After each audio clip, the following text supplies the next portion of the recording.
ایک ایک گھر کے 19 لوگ 20 لوگ 21 لوگ شہید ہو رہے ہیں. تو یہ جن لوگوں کے گھر پر یہ مارٹر گولے گرتے ہیں، ڈرون گرتے ہیں اور ان کی جو شہادتیں ہوتی ہیں، تو یہ درد وہ سمجھتے ہیں. میں کل جو ہمارے کرم میں 6 شہید ہوئے ہیں ان کے جنازے میں بھی گیا ہوں.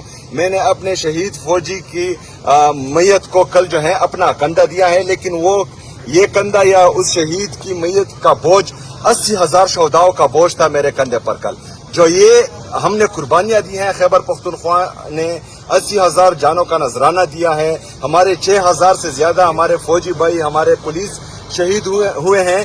ان کی شہادت کی قدر کی جائے، ان کی قربانیوں کی قدر کی جائے. فوج بھی میری ہے، پاکستان بھی میرا ہے، اور پاکستان میں جو غلط پالیسیاں ہوں گی اس ہر پالیسی پر میں جو ہے دیکھیں جی ہماری ہمدردی صرف اور صرف پاکستان سے ہے. اگر ایک پالیسی جو ہے وہ پاکستان میں بنتی ہے تو پاکستان میں جتنے بھی فیصلہ ساز ہیں ان کو چاہیے کہ تمام سٹیک ہولڈرز کو وہ جو ہے اعتماد میں لیں اور تبھی کوئی پالیسی بنے. اعتماد میں لینے کے لیے آپ کو بلایا گیا تھا؟ مجھے بالکل نہیں بلایا گیا تھا، بالکل نہیں بلایا گیا تھا. مجھے کسی NFC ایوارڈ کے لیے بھی نہیں بلایا گیا. میں بار بار جو ہے کہہ رہا ہوں، میرے سے پہلے جو CM تھے وہ بھی کہہ رہے تھے کہ NFC پر جو ہے میٹنگ بلائی جائے، جو خیبر پختونخوا کا حق ہے ان کو وہ دیا جائے، لیکن کوئی میٹنگ نہیں ہوئی اور نہ ہی ہمیں جو ہے اس کے حوالے سے بلایا گیا تھا. کمٹمنٹ کی گئی تھی اگست میں کہ اگست میں ہوگا، لیکن اگست میں بھی وہ میٹنگ نہیں ہوئی.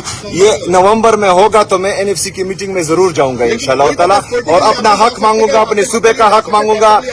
پرانی گاڑیاں، کباڑ کی گاڑیاں وہ ہمیں نہیں چاہیے. ہمیں جو ہے ہمارا حق چاہیے جو خیبر پختونخوا کی عوام کا ہے اور جو NFC میں ہمارا شیئر بنتا ہے. وہ ڈنکی کی چوٹ پر انشاءاللہ ہم مانگیں گے. کسی کی بھیک ہمیں نہیں چاہیے، کباڑی گاڑیاں ہمیں نہیں چاہیے، ہمیں ہمارا اپنا حق چاہیے. سہیل افریدی صاحب یہ بتائیے گا، آپ کا راستہ روکنے کے لیے گورنر کی تبدیلی کی خبریں چل رہی ہیں، آپ کو پریشان کرنے کے لیے مزید جو بھی آئے ہمیں کسی سے کوئی فرق نہیں پڑتا.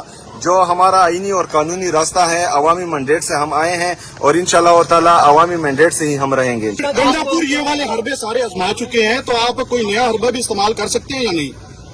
نیا حربہ آپ کے خیال میں کیا ہے آپ بتائیں نا. احتجاج وغیرہ یا دوسری طرف جا سکتے ہیں؟ یہی احتجاج ہے کہ میں ادھر آتا ہوں اور یہ ملنے نہیں دیتے. باقی کام جو ہے عدالتوں کا ہے، وہ اپنے احکامات منوائیں. ویسے تو رانا ثناء اللہ آپ کو کہہ رہے ہیں کہ وہ ٹارزن بنے گھوم رہے ہیں اور ایسا لگتا ہے کہ اڈیالہ جیل کی وہ دیواریں توڑ دیں گے.